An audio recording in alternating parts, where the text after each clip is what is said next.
It's me. My name is Rebecca. You call me Becky. The Spanish people call me Lipa. It's Lipa. I was born in San Bernardino in 1948. Mm, my mother was a Navajo Indian. My father was also a Navajo Indian. He left the reservation when he was 17 years old and never returned. Well, he did to get my mother. Um, they were together for approximately 40 years, and they would only have me, my daughter. When I asked my father what happened, why didn't I have any brothers and sisters, um, I was 9 and he was 64. He said because the mold that he had made was broken. I didn't understand what that meant at the time. Uh, he was a professional boxer. He boxed in Los Angeles, California, and he came from New Mexico. He was called the Indian Kid.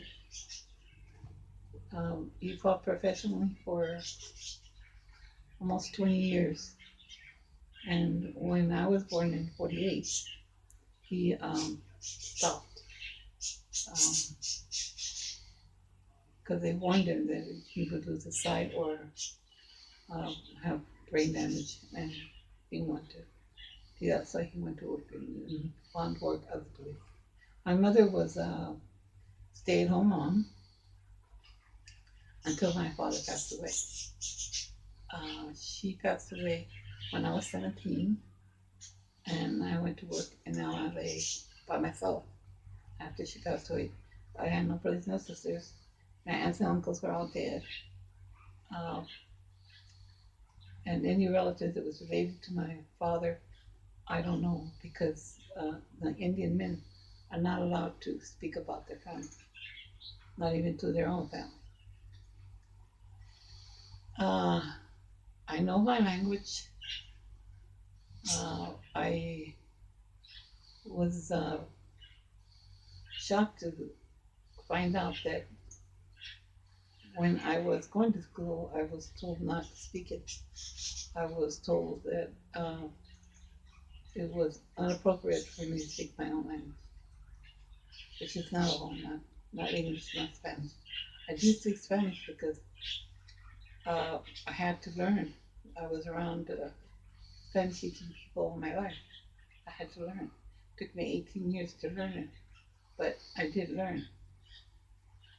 Um, I taught my son how to speak Spanish because he has to deal with English and Spanish here.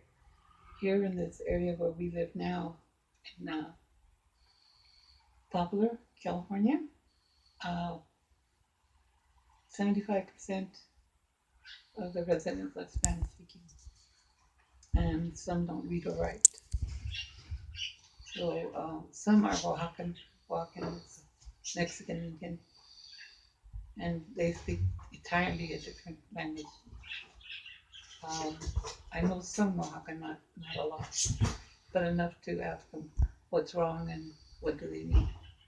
Because of my organization, which I give out clothing, food, and go around and speak in different churches. But that's not what I was going to talk about. I was going to talk about the way that the blind are being treated like invisible people. Uh, there's no, around here, there isn't any place that they could gather and meet each other. There's no organization close by. The closest one's in Bakersfield. And all they do is make you make baskets.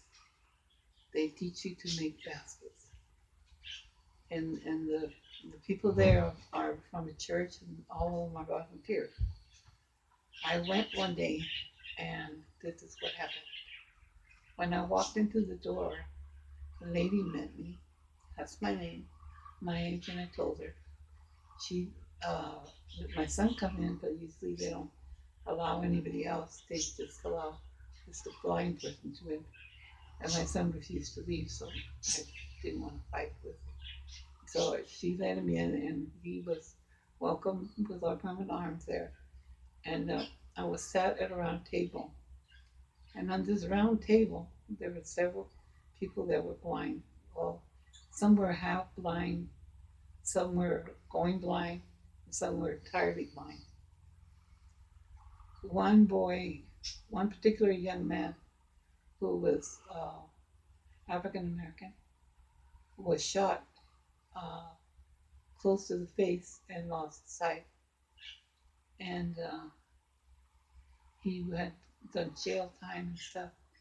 And I was shocked to find out that he came to this place every weekend or during the week several times, but he never saw the potential he had that to speak to other kids in school and high schools about the dangers of, of what they're doing, with the guns and things. He had a great voice. He demanded respect. He spoke well. He was well mannered. And I told him, why don't you go to schools and talk about what happens to you? Oh, they don't want to listen to that. I go, why? Who said that? So a lot of people say that. You don't listen to a lot of people. You listen to yourself.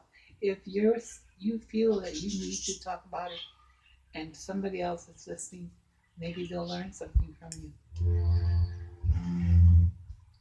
I ran into a social worker. She used to teach at a adult school, and she stopped because she lost her sight.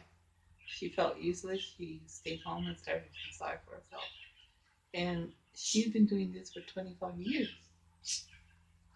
And I talked to her too, and I told her, you can still you can still assist the teacher. You may not be the teacher, but you can assist her because she spoke 2 languages. And it seems to me that people out there, instead of encouraging the blind to do more and want to do more, are not being helped by anybody. Now, I run this organization with my son and some volunteers, but we get it done. We've been doing it for 10 years now. But we don't take any monetary money for it. We just do it. We get the things free, we give them out free. The only thing that bothers me is when I started this, I didn't hear from one person, good, Becky, this is what you're going to do, you want to do it, we'll back you up 100%. The thing I heard was, are you crazy? What do you think you're doing? You have a heart condition, you're on dialysis, uh, you can hardly walk. Now you want to do this? Yes, because I want my name. I don't want to do this earth not do nothing, not just be just a thing of not be able to help. They're neighbors that need help and they won't help each other. It wasn't like that before. Why is it now like this? All I ask is that you guys help each other. That's all. Find the person that's in need, and if you have something they need, give it to them and see how you feel. I'll see you next time.